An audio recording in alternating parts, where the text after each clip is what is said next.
یعنی بسا اوقات لوگوں کو یہ خیال پیدا ہوتا ہے کہ بھئی فلاں شخص ہے وہ بڑا پرلے درجے کا نافرمان ہے، فاسق ہے اور فسق و فجور میں مبتلا ہے، لیکن اللہ میاں دے جا رہے ہیں اس کو، مال بھی دوسروں سے زیادہ مل رہا ہے، اولاد بھی زیادہ ملی ہوئی ہے، تو دل میں یہ خیال پیدا ہوتا ہے کہ باوجود اس کے نافرمانیوں کے یہ اتنا خوشحال ہے۔ تو اللہ تبارک و تعالیٰ اس شبے کا جواب کئی آیتوں میں دیا اللہ تعالیٰ نے، اس میں سے ایک آیت یہ کہ ان کے اموال اور اولاد تمہیں تعجب میں نہ ڈالیں، انما یرید اللہ ان یعذبہم بہا فی الدنیا، اللہ تعالیٰ تو یہ چاہتا ہے کہ ان کو انہی اموال اور اولاد کے ذریعے عذاب میں مبتلا کرے، دنیا ہی میں، یعنی ایک تو ان کی نافرمانی کا عذاب آخرت میں ہوگا وہ اپنی جگہ، لیکن اللہ تبارک و تعالیٰ ان کے لیے اس ظاہری شان و شوکت اور مال و دولت کو دنیا ہی میں عذاب بنا دیتا۔ دنیا میں عذاب کیسے بنا دیتا ہے؟ اس کی ایک شکل تو یہ ہے کہ یہ مال و دولت اور اپنی اولاد کی وجہ سے تکبر میں مبتلا ہوتے ہیں، تکبر میں مبتلا ہو کر ان کے اندر ایک ایسی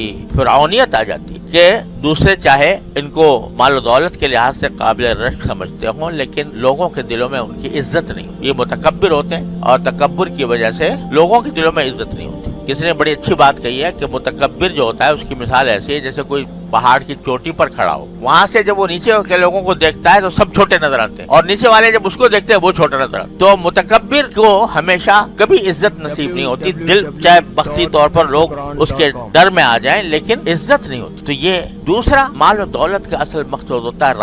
راحت حاصل ہو۔ جب آدمی دن رات اسی فکر میں لگا رہتا ہے کہ میرا مال اور بڑھے اور بڑھے اور بڑھے، تو یہ چیز اس کی نیندیں حرام کر دیتی، یہ چیز اس کو اپنی اولاد سے بھی غافل کر دیتی۔ آج دیکھو لوگ بڑے فخر سے کہتے ہیں میرا بیٹا فلاں ملک کے اندر ہے،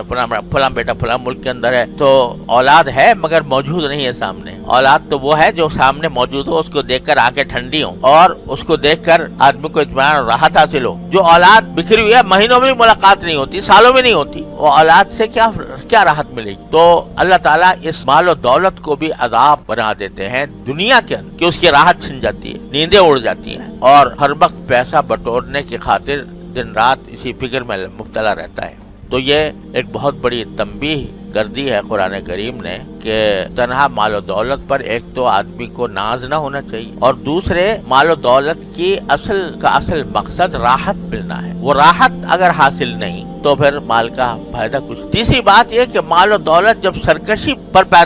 پیدا کر دیتا ہے تو اللہ تعالیٰ کے احکام سے انسان دور چلا جاتا ہے، اس کے لیے وہ مال و دولت آخرت میں عذاب بن کر آئے گا۔ اس لیے فرمایا کہ اللہ تعالیٰ یہ چاہتا ہے کہ اسی مال و دولت اور اولاد کے ذریعے ان کو عذاب میں ڈالے دنیا ہی کے اندر، وَتَزْهَقَ أَنفُسُهُمْ وَهُمْ كَافِرُونَ، اور ان کی جان بھی کفری کی حالت میں نکلے۔ سوشل میڈیا پر سب سے قدیم اور سب سے ریلائبل برانڈ درسقرآن.com